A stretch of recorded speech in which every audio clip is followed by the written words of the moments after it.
大家好，我们今天要来做的是一款非常实用的小包。好，为什么？其实我每次都觉得说我会讲那个什么非常实用啊，非常漂亮啊，因为他们就是真的又实用又漂亮。OK， 所以呢，这个包包其实我自己非常喜欢。为什么呢？因为它真的短小精干，然后精致漂亮，然后又有我很喜欢的那种立体的那种弧度的那种。因为你们常常看我的影片，应该知道我很喜欢那个有点立体的造型，有点蓬蓬的这个弧度。对我来说，他们有一种那种很难以独特的、很难以形容的这种魅力啊，就是说让它不是很呆板的，只是那个方块的拼接，好，而是经由你的这个制图呢，做一点点变化，然后让它呈现一个立体感，这是我很喜欢做的一种方式。好，那我们就来介绍这个包包。那这个包包你看它就小小的，这个拉链好像是7英寸的样子，看一下，对，7英寸的拉链。好，然后7英寸的拉链有个好处就是你手机放进去啊，像我拿的手机是比较大一点，老花眼嘛，所以手机是大一点的，那手机也放得进去。然后前面呢，你看打开，哦，它是一个立体的口袋。我就很喜欢做这种有点折子啊，然后就是有点不是那么平整的，不是那么绝对这样方方正正的东西。我很喜欢这种比较有一点点设计感的。那前面的袋子呢是有弧度的，所以你会发现呢，它的侧边虽然没有很宽，但是它容量很大，对不对？哎，来这个几边，它容量却很大，因为呢，它前面做的是，我今天有点烧香，它前面做的是有点弧度的这个袋型。好，然后呢，侧边看起来就这样蓬蓬的，就觉得很特别，对不对？然后后面呢有一个拉链带，然后再一个有点一样是有点蓬度的这个后带，所以呢，这个虽然小，但是我们拿出去呢，就是说不占空间，但是它可以装很多东西，比如说咯，像我一定会带卫生纸啊，还有那个卫生用品，然后我们的钱包，小钱包，这个就不能放长夹了。然后，因为我们要出门要短小精干嘛，要利落一点，就是不要拿太大的皮包。然后呢，手机是一定可以放得进去，你要放这里也可以，你要放后面放这个拉链带也可以，那你也可以放后面的这个口袋。为什么呢？因为它有蓬度，所以它有厚，就算你的手机有厚度，当然这个是假的啦，这是我自己做的，因为我的手机现在正在录影。好，那就是说，像你要放在后面，因为它有一个厚度，所以不会让你的这个手机感到窘迫，或是因为你放进去之后它就背住了，都不会，非常好放啊。然后呢，如果我们手机放像前面，我有时候像我现在会带这种比较袖珍的这个面纸，不用袖珍的湿纸巾，不用带好大一包，因为我们家我现在养了一只狗，那只狗有时候出门就是有一点状况的话，湿纸巾就很好处理。好，那我就可以放在前面。当然，你前面也可以放一些什么会员卡啦，或是那些什么发票啦，还是明细啊，你都可以放在前面。然后我随身都会带笔啊，因为有时候需要记录一下东西的时候非常方便，而且我就会带这种可以收起来的，比较不会画的里面都是。好，那前面其实就已经蛮多东西的。后面除了手机呢，像我们因为有拉链带，你可以把手机放这里，那你也可以把你的化妆品呢放在拉链带里面。那因为我戴隐形眼镜，眼睛容易干，我也会放那个叫什么眼药水，那我们就可以把它这样子好好的收起来。当然每个人放的东西都不一样啦，比如说你有悠游卡啦，你时常需要 B 卡的话，你也可以放在这里面。然后呢，旁边是一个，它其实空间还很多你还可以放蛮多东西的。好像你的折叠梳子啊，什么都可以放进来里面。像我还会放什么法术啊，什么那一类的。好，那我们把它扣起来之后呢，我们就可以背着走，是不是很方便？然后体积很小，而且这卡背起来非常时尚，很漂亮哦。因为我有请同事背看，那种效果真的很好。那我们这次选的布呢，都是美国棉布，所以品质真的是一剁赞，真的是好到没话讲。然后质感又很精美，好。就是手感也都很好，然后就是拿起来也相当漂亮啊！我是觉得，你知道我疯狂到怎样吗？我做了好几个，因为这次进的那个美国棉布太好看了，所以你知道我做了几个吗？你看哦，1、2，好，这个是深蓝色的，是音符，然后还有这种小图案的，还有彩色脚印的，然后每个都有它对应的这个对应颜色的拉链，我都精心挑选过的。然后不止这样哦，我真的真的在 K 笑，因为真的很好看呐、所以我就越做越多个，而且就是一开始只是想要试版型，没想到做起来这么好看。像这种很素的小花，我超爱，它有那种有点乡村风，可是又气质非常非常好，跟那种真的是不会形容，真的是很美很美。就整咖袋子就是让你觉得都美美的，然后还有这种咖啡色有点北欧风的小花。那它这个是有一系列的，它有很多颜色。本来只是想要挑个2、3色，因为每一色都太好看，同事们说苏姐这个也好看，这个也好好看，害我越做越多个。那还有这个小猫咪跟幸运草的，每一咖真的都很漂亮啊。所以我们现在要来做最后一咖，最后一咖呢就是你看我做的真的太夸张了。可是我觉得真的也不会太离谱，是因为你们做了这一咖之后，你们也会跟我一样越做越多咖。那这个是房子与小树木，那也是很可爱的图案。那我们来介绍它的这个材料有哪些。首先你需要一条拉链，然后你需要磁扣。那磁扣呢，我这边已经有先把一半弄上来了。那这个是前面的这个钱袋，那个小小的立体钱袋，好，前面的口袋。然后呢，还有这个这上带盖吧？带盖还有一片呢。我带盖还有一片跑哪去了？好，然后这好好笑，这是带盖。好，然后呢，这个是那个低循环的这个布料，然后这个是前面袋子的那个左右两侧，那这是前面钱袋身的这个后面，然后呢，当然钱袋身还有这个里布。所以它钱袋身的这个表布跟里布的那个纸型是不一样的哦。好，然后这个是后面的那个口袋，然后还有拉链带的带身。好，然后这个是侧边的部分。那当然还有背带的部分，我已经先车好了。那背带的做法呢，大家就是可以去参考，有一篇专门是教背带的哈，就主要是把它穿一穿就好了。好，那它就是可以调整你的长度，那就可以配合不同的身形。好，今天因为袋子很多，所以介绍的比较长，就还没有开始正式测之前，已经讲了老半天了。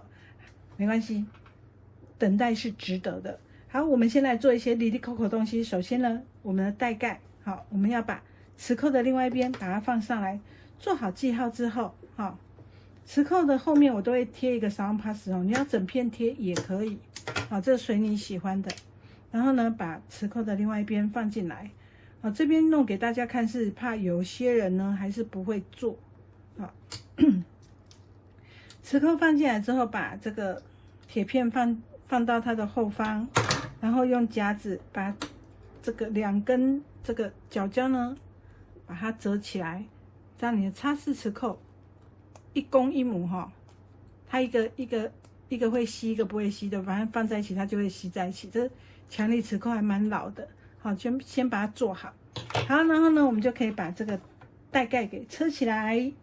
车起来呢，我们注意，还没有，因为我有做那个布标，因为我自己设计这个布标之后，真的是觉得太好看了，所以变成我每一个都很想来一个布标。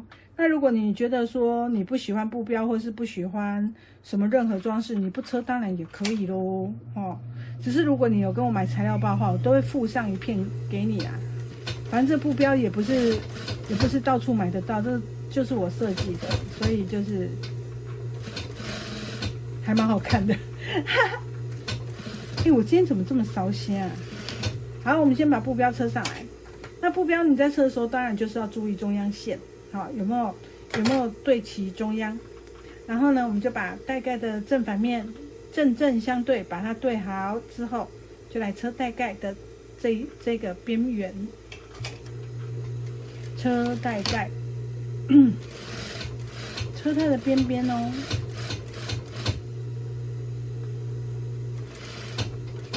我好像车歪了嘞，好好笑，突然感觉好像车歪了。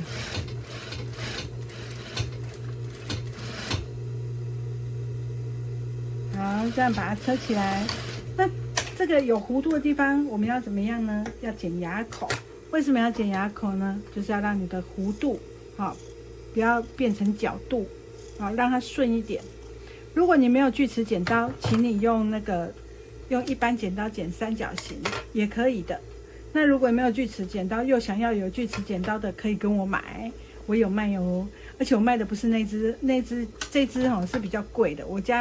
我卖的是黑色把柄的，黑色的柄，是比较便宜一点，但是一样好剪，只是那只锯齿剪刀我每次都说要把它带回来，我都说多久？我都说1-2年有了吧，真的是每次说每次忘记，也是很厉害。就想说这里有的剪，然后就不会想要特地再把那只剪刀带回来。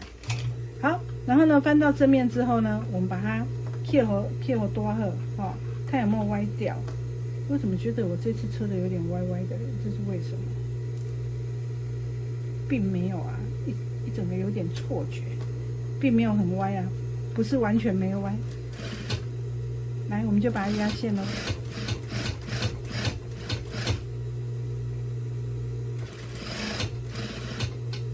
刚觉得这个弧度这里比较没有那么漂亮，把它挤进去一点再压线。那如果你需要先整烫完才会压线的，那你就记得去整烫哈，不要硬是要车。好，我们车完带盖之后呢，就把它对折过来。好，对折之后呢，我们来看一下它有没有一样高，然后顺便把多余的缝份，球的缝份把它剪掉。然后再把中央线做出来备用，就把它做出来备用。接下来呢，我们来车一些这个，因为我们刚刚不是说我们的带子有弧度吗？所以我们来把这些旁边有弧度的地方呢，有这个弧度打角。你有没有看到这个衬我贴这样？我就没有布料都剪了，我就是把衬剪开，然后布料对折过来车就好了。那如果你要先把它剪开再车也是可以的，先剪开再车就会长得像这样子，这就先剪开，然后再车。你把这个折子对好，然后车过去。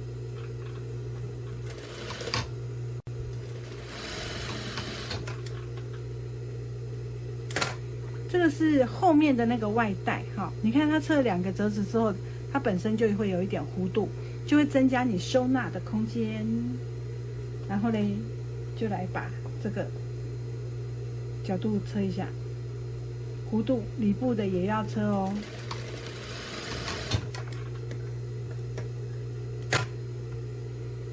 你知道，当你车到喜欢车的带子啊，做很多个不是折磨，是一种享受，就很享受那整个制作的过程。然后每一咖不同样式做出来，你就觉得好高兴哦！怎么会这样？好，当我们的这个外带呢车完的时候呢，我们可以把这个表布跟里部先把它正相对，好，正面跟正面相对，然后先把它车起来备用。这咖带子感觉有很多片，有没有很多裁片？不要紧张你都要把它看成一部分去车，就不会那么难。那它有微微的弧度所以我们还是剪一下压口，然后再把它翻到正面压线。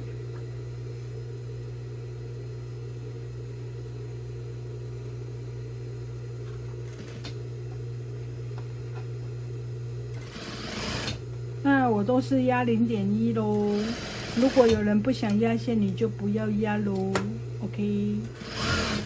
这世界上没有什么绝对的事啊，就是说我一定非得，对我来说啦，如果做的说非得一定要怎么样的话，那可能是说，你是可能答应人家一定要做怎么样，还是什么的，要不然自己要车的话，其实是还蛮自由自在的，可以快快乐乐的车。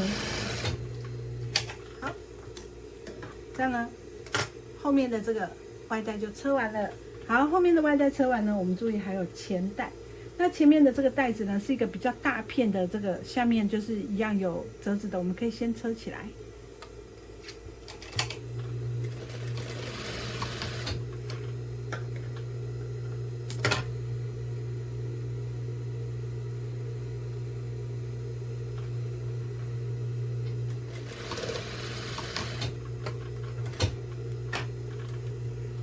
接下来呢，我们就要来做前带身哈。那前带身呢，感觉上会有一点点复杂，但其实完全不难哈，就不用太紧张啊。首先呢，你先找出有放磁扣，这个就是你的前面的那个小的立体带子，先把它找出来。找出来之后呢，跟它的里部呢正相对，然后车上面带口的部分。哎，我干嘛现在都要拖尾音呢？北七耶。好，就先车带口的部分，然后翻到正面，压线。压线就是一样是压0.1哈。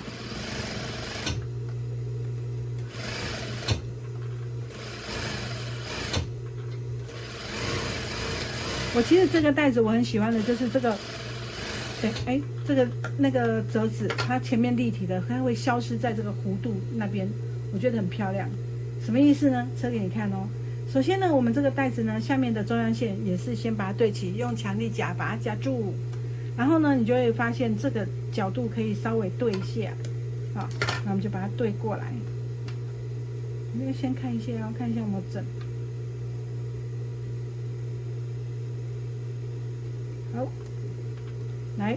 它现在这边会凸出来，就是它立体的部分，立体折子的部分。所以呢，你可以压住下方，然后把它把它这样子弯进来。好，压住下方之后再来弯进来，弯进来之后你再把它固定，这样你就不会歪太多，你就不会那么不好对。好，压住下方，像这样子，下方固定住之后，然后呢，上面再把它弯进来。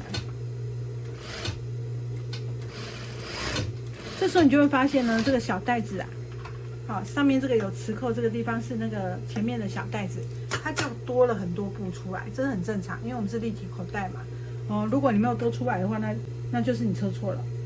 好，接下来我们拿出这2片这个有点尖尖的东西，好，那你要注意看一下弧度哦，比较弧的这边是要跟这个带身接的，好，像这样子，比较平的这一边呢是它的左右两侧。自己注意看一下哈，来，然后我们就把它车起来，接起来，接在它的左右两边。那车的时候，这个弧度它会这样有点弯过来，你就慢慢的一边车一边把它移过来。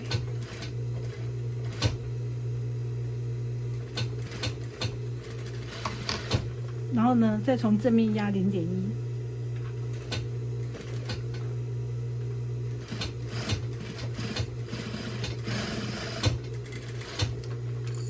有没有看到？这样子呢，你就会发现，这个时候它这个弧度就出现了，有没有？是不是很漂亮？它的这个立体感就出来了，就是我说的可以增加收纳空间。背面也是一样，背面你可以从下面再往上车，那你当然也是可以由上面一样往下车哈。那如果你是从这面车，要怎么车呢？教你哦，好，从这边车。那因为从正面这样子弯的弧度比较不好这样弯过来，所以我们就可以减弧度，减牙口，然后去顺应它这个弧度。好，看着哦，这样子，牙口剪完了之后，我们就这样慢慢的把它移过来，这样也是可以的。那如果你很担心的话，你要别那个珠针哈，当然是没问题。我们也有卖珠针，我们有卖很多那个用具工具类的，所以有需要的人呢，都可以来跟我购买哟。赶快做一下那个工商广告。好，在我们的表带身呢，车完的时候，你就会发现跟我们刚刚那个里布是不是长得一样啊？对不对？好，所以它的这个裁片虽然不同，但是它组合完之后呢，前后必须是一致的，不然你就没有办法做它的里布了。好，那刚刚我说的这个折子呢，会消失在2个弧度之间，我觉得很漂亮是哪里呢？就是这里。当你把它置中之后，这里是不是有多出来？这里也会多出来。这个折子是可以直接，你在熨烫的时候，你是可以直接把它削在你的这个折子里，这个弧度有没有看到？你就这样把它烫死。那你当然也可以用这个滚轮骨笔，好，把它压一压，像这样子，好，让它消失在这个弧度。这样呢，你的这个下方的这个接线呢，就会很自然的不见了，就不会一条一条直直的，它就是很自然的消失在旁边。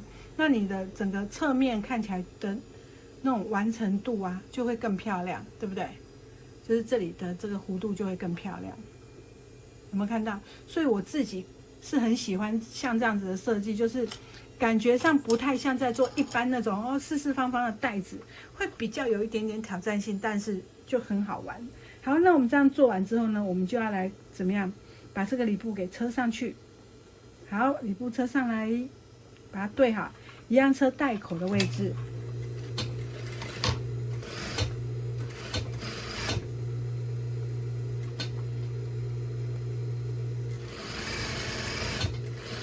那它一样是有弧度的哦，所以我们要怎么样？也是要把减压口剪一剪咯。因为有一点弧度的东西它的带口通常都是也跟着会有弧度所以就是来再把它压0.1，把它固定起来。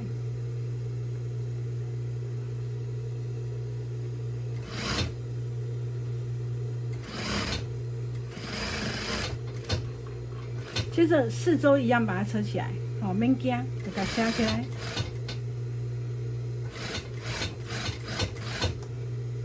那它这个表布的缝缝是导向这边，所以你里部的缝缝呢可以导向中间它表布是导向外侧，那你里部就把它导向中间，这样呢它的缝缝没有再重叠在一个地方，就不会太厚了。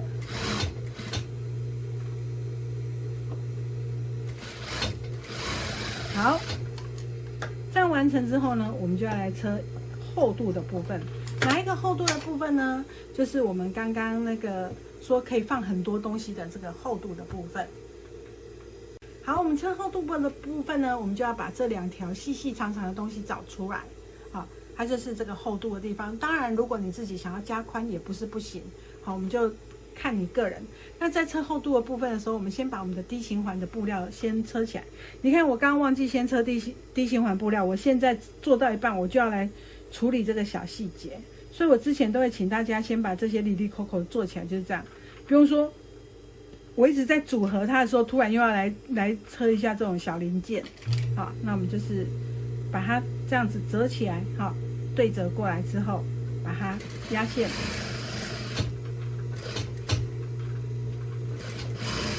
那它就跟提带的做法是一样的，好，那个背带的部分是一样的。然后呢，我们不需要这么长，我们只要剪差不多长就好了。我是剪大概3.6、3.7那边。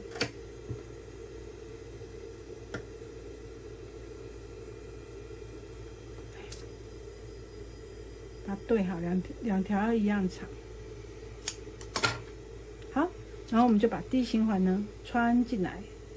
这个用的是小低环，那如果你是做比较宽一点的也可以，也不用太大，因为这个包包本身呢没有很大，所以你可以用小的这个细肩带就可以。那如果你是觉得怕背了会痛，还是你自己有什么特殊需求，那你当然就是可以做宽一点的这个提带。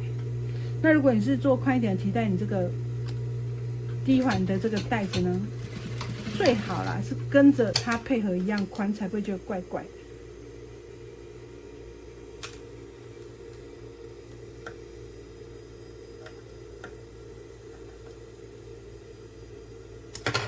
好，我们把低循环的带子呢，先车在这个上方，它的中央的部分，先把它车起来。那你要车起来，其实它是要跟里部一起车，所以你是可以让3个叠在一起车。但是你不要车歪掉哦，中间的那个低循环不要让它跑掉了。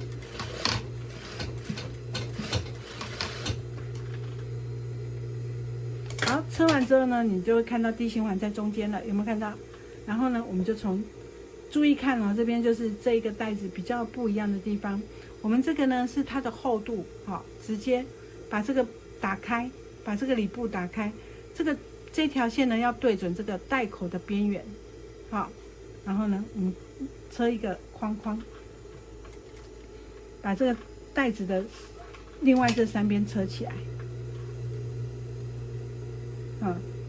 好，回针哦，然后开始车，车到这边有弧度的时候，记得要剪牙口哦，剪长一点，因为它的弧度这里都是弧的，所以你牙口部分呢也给它剪长一点。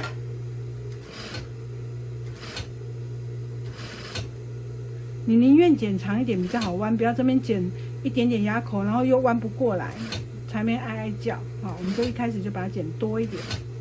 然后呢，到这里的时候把中央线做出来。中央线就是说，我们刚刚这里有做中央线，对不对？我们可以这样子，这里中央线对准，对折过来。好，对折过来之后，左边的中央线做出来，然后我们就继续车。然后很快的，你就会又遇到有弧度的地方，我们就怎样，继续剪牙口。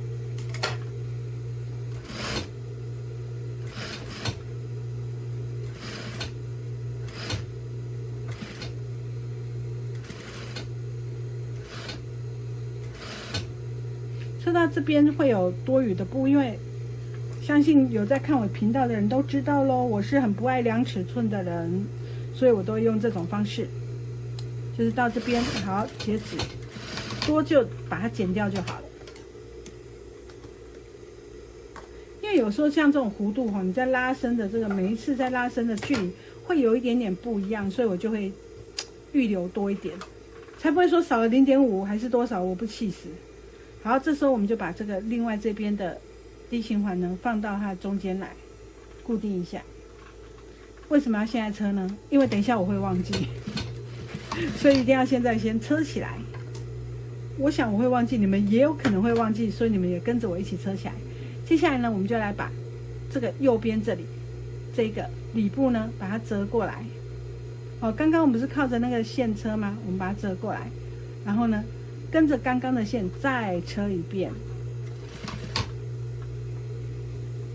像这样子再车一遍。然后呢，到了这个有弧度的地方，一样剪牙口。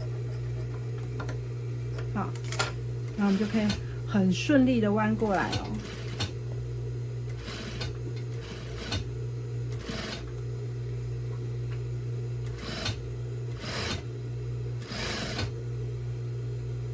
有没有？就给它很顺利的给它弯过来。到有弧度了，又要怎么样？又要剪牙口啦。好，剪了牙口之后呢，我们再继续把它车过来。车这个袋子我其实心情非常好，因为你知道它做起来会非常漂亮，这时候呢你就会觉得很快乐，很期待它完成的样子。然后车到这上面的时候，我们要车这个边边，好，到这个袋口的这个上方的时候，我们要车边边。车边边的时候要小心什么？你要车这个顶部的时候，小心你的这个低循环不要让它往上，你会车到低循环会断针哦。哦，我们就注意一下，然后把它车过来。很开心的是怎样呢？因为我这个袋口呢是做有一点弧度，所以你这样子车过来的时候，你不用担心会车到这个袋口，比较不用担心啦。所以，但是你们车的时候还是要注意一下。好，然后呢，把多余的缝份，这两边多余的缝份把它剪掉之后呢，就把它翻过来，咔嚓，打开 ，open， 打开，哦，然后呢，我们要来压线。那为什么这次用这样的做法呢？而不是说表布车一个，然后里部车一个，再把它车在一起？因为呢，这个袋子比较小一点点，如果呢你的里部跟表布这个下面这里是分开的，很容易你在拿东西的时候拿来拿去，这个里部会跟着你的东西跑上来。所以呢，我这次呢就做了这种方式，就是把表布跟里部呢固定在一起，好，就不会说表布一整片车完，里部再来一整片车，就不一样的方式，好。不一样，其实每次做的方式每次一个袋子都有很多方式去完成，那就是要选择你比较喜欢的方式，还有你在使用的方便性好的最好的方式去做。好，那我们开始压线咯，然后呢，把四周都压起来。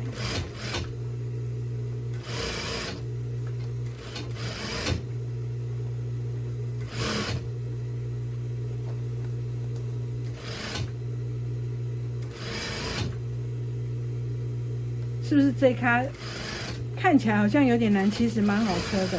不过哈，很好车，是因为我现在在教你很好车。我第一次想这个袋子的时候，我自己发想的时候，我有点不知道要怎么做，你知道吗？我就想说，前面我又想要立体口袋，中间又想要有拉链，后面又想要有外带，那它这种车的这个顺序啊，就一时之间让我有点会有点迷惘，你知道吗？就觉得说，它这里是一个有厚度的袋子，这边又要刚好一个拉链，而不是放在后面，它就是刚好从袋盖这里长。那它的前后关系，我车的这个步骤就会影响整个袋子的完成度。所以我第一次车的时候，其实有车错，就试做的时候有车错，后来发现不会啊，原来蛮简单的。所以你们就是跟着我的步骤做，就不会错。好，那我们接下来呢，就是把这个表布都完成了。好，这个外带都完成了之后呢，你记不记得我们刚刚有2片什么啊？我刚刚说的拉链的这个带子。好，那这个拉链的带子我们要注意的是，我们要把东西开始组合起来。你这时候会有4片比较大一点的这个的这个裁片。哈，这个就是拉链带的，这个是正面的这个外带，那个是后面的那个外带。那我们后面的外带呢，可以先中央线对齐，好，下面中央线对齐，然后把它夹住。那因为它有一点点蓬度，所以呢，你要把这个蓬度往上挤之后，好，把它往上哦，往上推，让它蓬上来，然后呢，再从四周这个边边把它扯起来。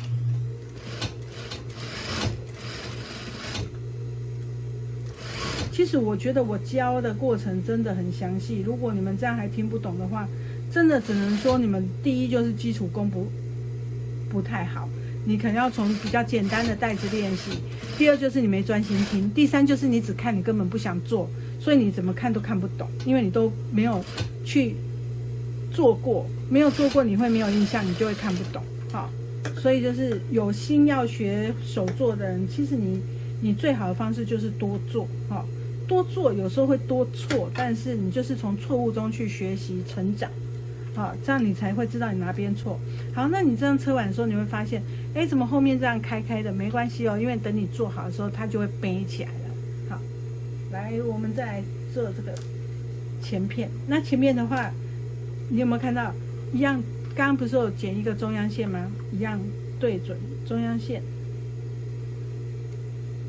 好，我刚刚不是车到一半的时候，有对着去剪一个中央线在这里，它现在刚好是树木这里，所以有点看不到太到中央线，你要去对准下方的中央线。我就没对准，你看，画不对，幸好有笔给你们看，好，对好了。然后呢，不对呢，我要先车拉链，对不起，我要先车拉链比较好车。首先呢，我们先把这个带盖呢放一样，上面有把中央线先做出来。因为要教你们大家怎么样比较好做，我就刚刚说过了，我第一咖在做的时候有点迷惘于它的顺序，好，所以现在要告诉你们顺序。首先呢，你先把这个前片的这个带盖先放上来，好，然后呢就把这个拉链正面朝下也放上来，一起车，把它车起来。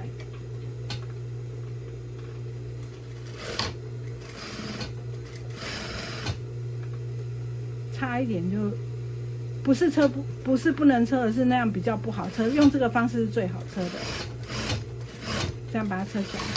然后呢，里部的地方也是把它车起来，就是要把拉链夹在表布跟里部的中间，好，像这样子，把它车起来。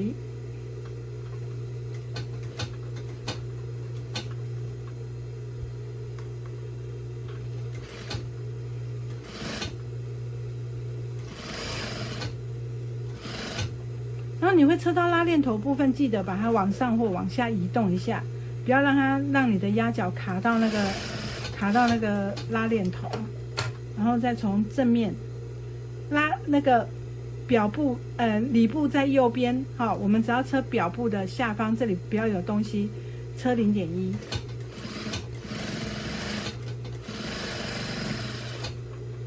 这时候不要急着上里带哈，我们还可以先把这个另外一边，不要急着上外带，我们还有另外这一边哈，一样把它车起来。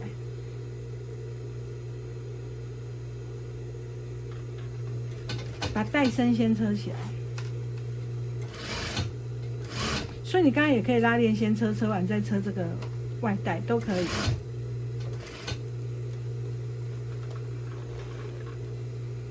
好，遇到拉链头记得上下拉一下。然后呢，里部，有没有发现桌上的裁片慢慢的不见了？因为我们就一直组合起来了。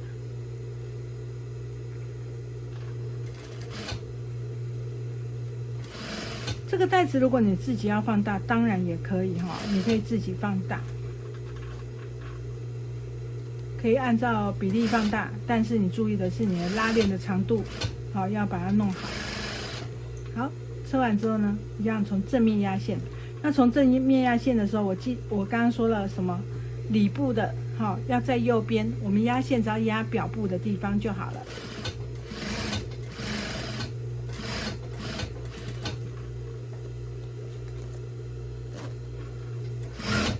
可以。好，这样我们的这个带身车完之后，我们再来把那个前带放在这个前带身上面，记得先把里部都拨到另外一边去，哈，这后面要空空的哦，后面不能有东西，哈。然后呢，我们再把这个中央线给它对准齐。这时候呢，从这个拉链的下方，拉链的这个下方就是带身的这个部分，四周这个周围把它车起来。车到这里的时候呢，你一定要减压口哈，你不减压口你是很难车的。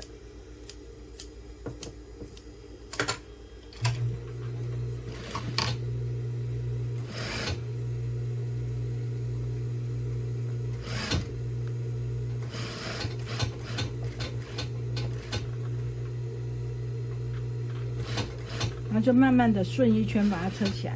那你车到这里的时候呢，你把针朝下，我们从这边开始对，好，从这里开始对下来，夹住之后再来减压口，像你车的时候比较不会歪一边哦，像这样，然后再把它车过来。我们这咖快做完了耶，有没有觉得很开心？所以我比你们开心。那教大家做手作其实还蛮有趣的，有时候也是会觉得累啦，说坦白话，因为就是你毕竟在教人家的时候啊，总是需要多一分心思哦，没有办法然后尽量一次车到好看，好，不要说车得很丑啊，还教你们，那也蛮丢脸的，对不对？所以有时候我总是有时候车了好几个才不得不拍影片了，我才来拍。有时候真的会有这种心情，这是难免的。好，走直都伤心，总是没伤心啦，就是还蛮开心的。好，这样子呢，你有没有看到前面的这个前袋呢？它是相当蓬的一个那个口袋，所以呢，为什么这边我会修一点点的弧度哦？如果你们自己制图，自己去抓那个感觉。因为如果你这里一样高的话，这个袋子感觉上就是会太过于僵硬，就是你前面盖下来之后，这里也嘟掉就是会有点挡到这个后面的带盖的感觉，所以我这里是有点往下修的。好，所以它这个的高度呢，跟那个后面的高度有一点点不太一样。这样子我们做完之后呢，我们现在开始要把它车在一起喽，来，要怎么车呢？首先你把你的拉链要先开一半，等一下我们要翻到正面比较好翻。再来就是跟我们一般车拉链带的方式一模一样，先把侧边这里对好，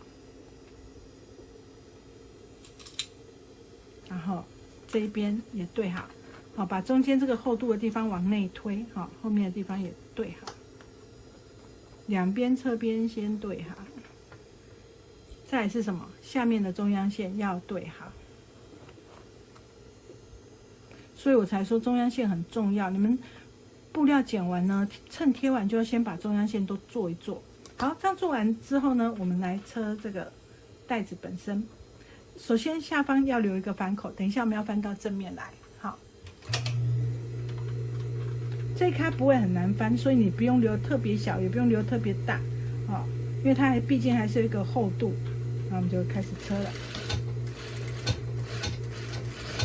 车到这边的时候摸一下，你千万不要去车到拉链的这个头，也不要去车到D形环，因为那都会让你断针。断针不会怎，断针有时候你自己吓一大跳，以后可能导致你以后有车缝纫恐惧症，有没有？就是所以你在车的时候一定要注意一下，不要车到那些顶顶的物件哈，不要以卵击石啊。然后呢，开始把它车好。那车这个时候，你就是把它这个都把它弄平，然后把这个厚度的地方呢往内推哈，你不用一次全推，你车到哪里推到哪里哈，这样比较好车。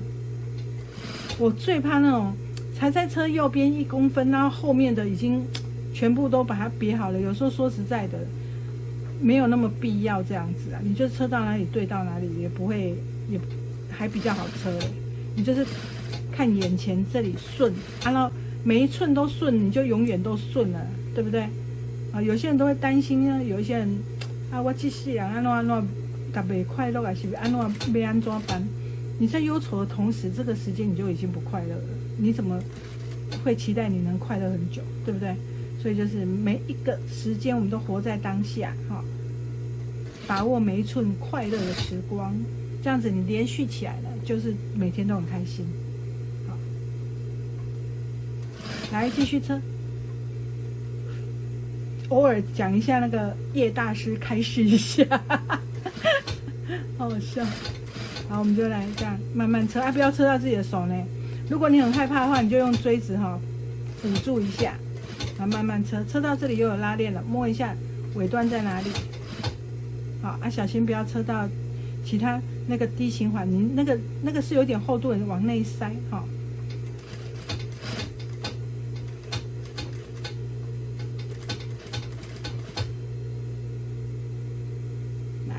整理好，继续车。好了，有点厚度的地方车慢一点哈，因为你总是会，不要看我这样天天车，我也是会怕呢，我也是会怕车到那个拉链头的时候，所以那个地方我都会车比较慢。好，那我们有弧度的地方记得怎么样？剪牙口。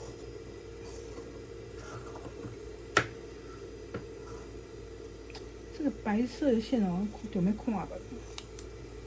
再无小心夹到线，好，熊弟无小心不小心剪到线的话也没关系，就再把它车一车就好了。好，有弧度的地方我们就把它牙口剪一剪，然后呢，我们就从这个反口的地方翻到正面来。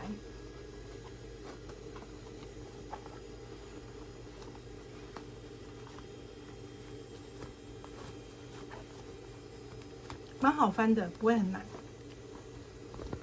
虽然它很多层哦，但是像我用美国棉布，它比我们台湾的40支棉厚那么一点点。其实有些人甚至不会觉得说它特别厚，但是其实有它比台湾的那个40支棉在手感在米，我不会讲那种感觉，就是厚了那么一点点，所以它很多层起来还是不会很笨重。那如果你要用厚一点的布做，也不是不行啊。那你可能要做大一点，哈，比较好翻。好，那你到这个边边的时候，拉链的这个尾端呢，你要用手指头给它凸出来，好，这样它这里就会平。那前面的话，当然还是平的喽，对不对？然后呢，我们要把什么反口呢，把它车起来，好，不要忘记车反口。你的钱等一下都从反口跑出去喽。来反口把它车起来，不想要用车的人呢，你可以用长针缝把它缝起来，都可以。那我是一个懒惰的人，一定是用车的啦。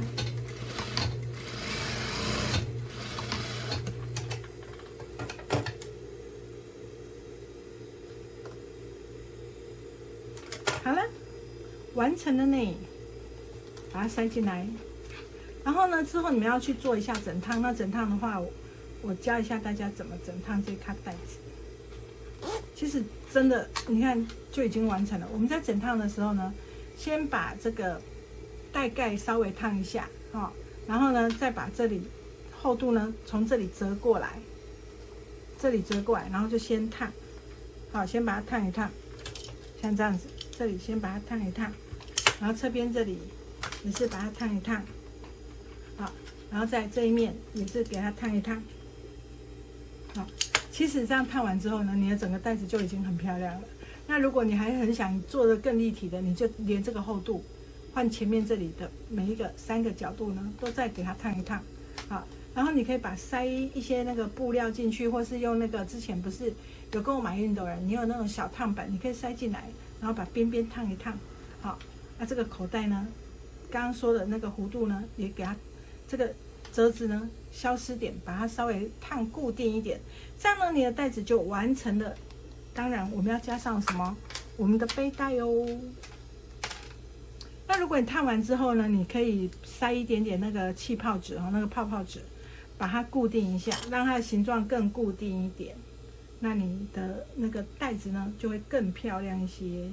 好了，完成了，有没有看到？真的很漂亮的一个实用小袋，那就是非常方便携带啊。然后你斜背啊、肩背啊、背脖子啊，有些人就挂在脖子上了嘛，真的相当的方便。是什么东西？你看，就是可以放很多东西进去，有没有？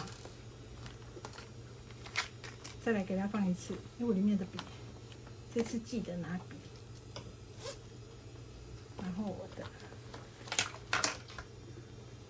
其实头拢互恁看到了，真正。好，你看哦，就是真的可以放很多东西，钱包啦，面纸包啦，这个湿纸巾啦，然后电话好，我们一样塞后面好了。这样，要不然我也没那么多东西可以塞。好，然后手机啦，然后化妆品啦、发束啦这种东西，有没有？放进去之后，你看空间还是一样还很饱满，因为立体口袋就是可以让你装很多东西。你装了很多东西之后，就还不会显得很拥挤，对不对？这样子，真正有影水哦，有没有？哎，会唱这首歌的人应该有一点年纪了，哎，会吗？实在有影水，真的是很好看的一个袋子。整套完之后就会更漂亮。那如果你觉得这个包包真的很喜欢的话，你真的送礼自用2相宜。我真的很喜欢讲这句话，因为这是事实啊。就是说，很多包包、很多图案，然后做起来都很漂亮，真的是大家都可以尝试自己做一个，自己用、朋友用，大家出去呢都拿一样的包包，不同图案，是不是觉得很酷啊？好啦，喜欢的朋友要记得怎么样？赶快做一个吧，拜拜。拜拜，加油哦！赶快做哦，拜拜。